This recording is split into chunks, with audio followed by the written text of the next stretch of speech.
Welcome back. We're still discussing the crisis within the Social Democratic Party. And my guest is the national chairman of the party, Shehu Gabam. You know, you said the police wrote to INEC, yes, you know, asking to know who members of the party's NWC, yes, and INEC gave them that data, yes, or that information with your name, yes, as the national chairman of, yes, the party. Yes. What did the police do with that information? This is the CTC copy from INEC. They replied the police on the 30th. 30th of when? 30th of July. Okay. The letter was written was written to the Commissioner of Police 30th of July. This is the chairman of INEC directing the... On whose API. instance did the police write?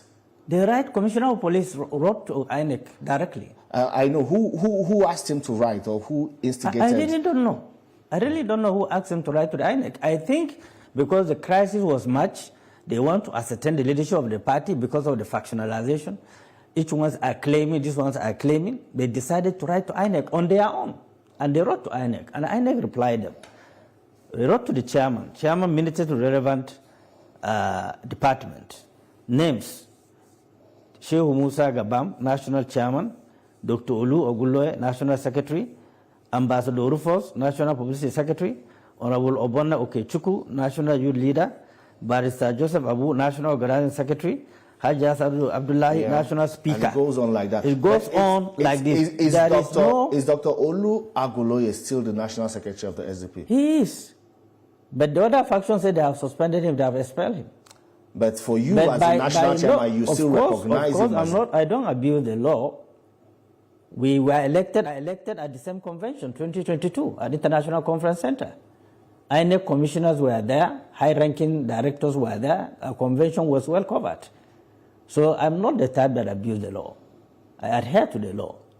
So that was what happened. These are true certified copies from INEC to the Nigerian police. But surprisingly, police took sides. They wrote this letter to INEC. INEC wrote them back.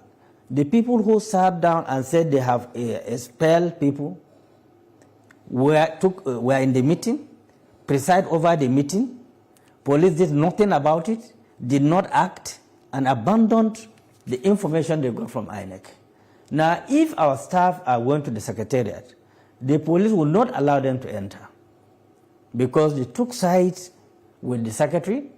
He gave the list who to enter and who not to enter the Secretariat. And talks were being the Secretariat. Being an experienced politician, not a stupid one, I understand that they were trying to create a scene of violence, crisis, that may eventually lead to injuries or killing of someone. And at the end of the day, to say that, look, someone was injured or was killed when the national chairman was there in the office, Shehu Gabam. So for that reason, I excuse myself. I allow them to exhaust all their antics, you know, by plotting a lot of crises around the Secretariat. So that was exactly what happened. This is one of the things that a lot of people feel bad that the Nigerian police that ought to protect everyone took sides. The former commissioner of police, FCT Ajao, I met him twice on this issue. I wrote to the Inspector General of Police, but he told me that the order is from the above. I can understand the order is from the above. When he says above, yes, Inspector General of Police says the order is from above.